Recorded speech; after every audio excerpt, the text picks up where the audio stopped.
Pernah ngerasa nggak sih kok kayak ada pola tersembunyi di balik masalah yang terus-terusan datang? Nah, hari ini kita bakal bongkar sebuah upgrade keren buat cara kita mikir, namanya berpikir sistem. Ini bukan cuma trik biasa ya, tapi ini benar-benar lensa baru buat melihat dunia yang rumit di sekitar kita jadi jauh lebih jernih. Kita semua pasti pernah ngalamin kan? Udah coba diet yang sama berkali-kali, gagal lagi. Atau mungkin ngadepin masalah yang itu-itu lagi di kantor. Atau terjebak dalam argumen sama pasangan yang polanya selalu sama. Rasanya tuh kayak lari di tempat di atas treadmill yang gak ada ujungnya. Gimana kalau saya bilang, jangan-jangan masalahnya bukan di kita, tapi di sistem tak terlihat yang berjalan di baliknya. Oke, gini deh. Cara kita berpikir sehari-hari itu seringnya lurus-lurus aja. Kalau saya lakukan A, maka B akan terjadi. Saya lempar kotak, ya kotaknya jatuh. Simpel kan? Inilah yang namanya pemikiran linier.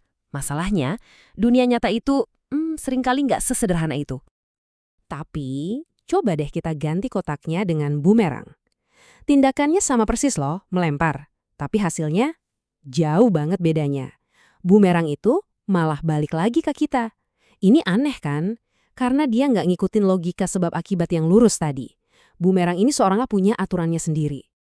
Dan disinilah kuncinya. Yang bikin bumerang itu kembali ternyata bukan kekuatan lemparan kita, tapi desain atau strukturnya. Dan ini adalah ide utama dari berpikir sistem.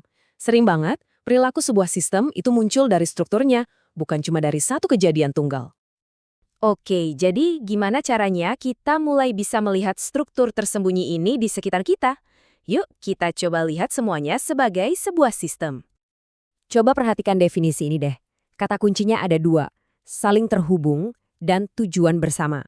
Jadi, sistem itu bukan cuma sekumpulan barang. Misalnya nih, setumpuk batu bata itu bukan sistem. Tapi rumah yang dibangun dari batu bata itu, nah, itu baru sistem. Coba kita bedah sedikit ya. Pikirkan sebuah tim basket. Elemennya apa aja? Ya ada pemain, bola, ring, kelihatan semua kan? Interkoneksinya itu adalah aturan mainnya, strategi dari pelatih. Nah tujuannya jelas buat menang. Pola yang sama persis ini berlaku di mana-mana. Di tubuh kita, di perusahaan tempat kita kerja, bahkan dalam keluarga kita sendiri. Nah ini dia perbedaannya, kelihatan jelas banget. Di kiri itu mode default kita. Fokus ke satu bagian, cari siapa yang salah. Sifatnya reaktif banget. Terus di kanan, ini upgrade-nya. Lihat gambaran besar dulu, terus tanya, struktur apa sih yang menyebabkan ini? Ini jauh lebih proaktif. Jadi ada pergeseran besar, dari nanya siapa yang salah, jadi ada apa ya dengan sistemnya? Oke, sekarang mari kita pakai kacamata baru ini buat melihat sebuah jebakan sistem yang umum banget terjadi. Sesuatu yang mungkin bisa menjelaskan kenapa rasanya kesuksesan itu seringkali nggak merata. Pertanyaan klasik kan? Jawaban gampangnya biasanya ya karena mereka beruntung. Tapi kalau kita pakai kacamata berpikir sistem, kita bakal lihat kalau ini bukan soal keberuntungan semata. Ini adalah hasil yang bisa ditebak dari sebuah struktur permainan.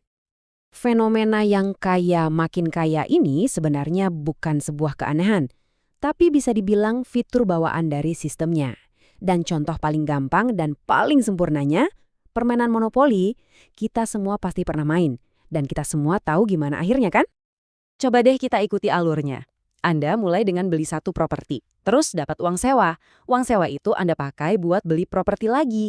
Habis itu dapat uang sewa lebih banyak, terus beli lebih banyak properti lagi. Makin lama momentumnya makin kencing, kayak bola salju yang menggelinding. Nah inilah yang disebut reinforcing feedback loop, sebuah siklus yang terus menguatkan dirinya sendiri. Jadi intinya gini, sistemnya sendiri yang ngasih amunisi ke pemenang buat menang lagi. Ini nggak cuma terjadi di monopoli loh. Kita lihat ini di dunia bisnis, di media sosial dengan efek viralnya, bahkan dalam membangun kepercayaan diri. Keuntungan awal itu cenderung akan terus menumpuk. Oke. Ini kedengarannya agak suram ya. Seolah-olah pemenang itu udah ditentukan dari awal. Tapi justru disinilah letak kekuatan berpikir sistem. Begitu kita bisa melihat struktur permainannya, kita bisa mulai cari cara buat ngubah aturannya. Nah, pertanyaannya jadi lebih strategis. Daripada cuma berusaha lebih keras di dalam permainan yang mungkin udah nggak adil, seorang pemikir sistem bakal nanya, gimana caranya kita bisa mengubah permainannya itu sendiri? Dan ini beberapa caranya. Kita bisa aja menciptakan arena baru, jadi nggak perlu bersaing langsung. Atau kita bisa ubah aturan mainnya. Contohnya kayak undang-undang anti monopoli di dunia bisnis. Atau kita bisa secara sengaja kasih dorongan buat yang tertinggal. Intinya, kita nggak melawan pemainnya, kita mengubah sistemnya.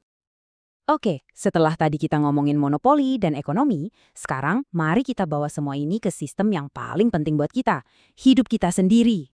Coba deh bayangin ini sejenak. Hidup Anda itu bukan serangkaian kejadian acak, tapi sebuah sistem yang utuh. Saat kita melihatnya seperti itu, tiba-tiba kita bukan lagi korban keadaan, tapi kita bisa jadi perancang sistem kehidupan kita sendiri. Coba dilihat, semua ini kan nggak berdiri sendiri. Kurang tidur di bagian kesehatan bisa langsung merusak fokus Anda di karir. Stres di karir bisa bikin pengeluaran di keuangan jadi berantakan. Semuanya terhubung.